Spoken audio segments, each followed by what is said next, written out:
That's the question, isn't it? So can you go into NIL a little bit more? Like, where is this going in the high school realm, Yeah. and how is it affecting the athletes? I think it's a matter of time before we see NIL in high school football Is this a in good Alabama. thing? That's the question, isn't it? That's the Like, million-dollar question. Yeah. Is this a good Yeah. thing?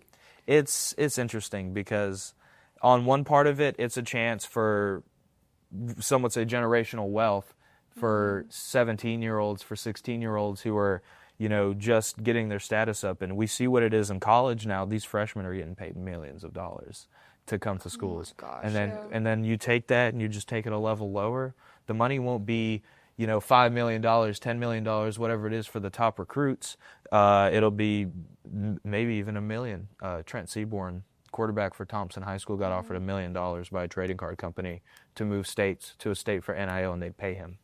$750,000 to Cameron Pritchett, who was a defensive lineman for Thompson High School, got offered to move states because he got an offer with a company. This is already happening. Alabama right now is just behind.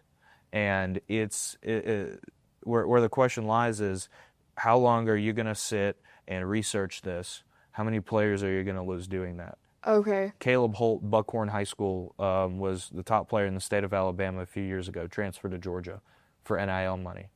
And I don't want to pass judgment on this is generational money, and they're still high schoolers at the end of the day. So I mean no judgment bias, but it's just the matter of the fact of what happened, and where are we going in our state with that?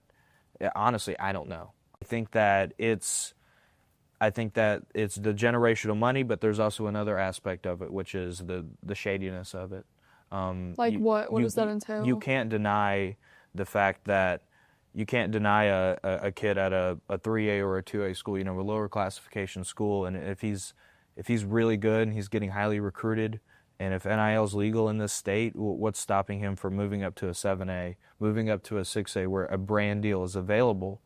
Because from my understanding, the litigation, the way that it's been framed is the high schools, you cannot have your high school iconography on any sort of NIL branding. It can affect your decision, but I see that as an inevitability.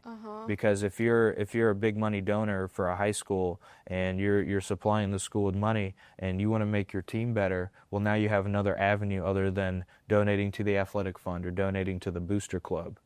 And you can get a kid an ad deal, say at a car dealership, and he moves over there, and it has nothing to do with the high school, no affiliation with the high school. It's not somebody who's in the high school, and he moves to that city, and he just happens to play there now.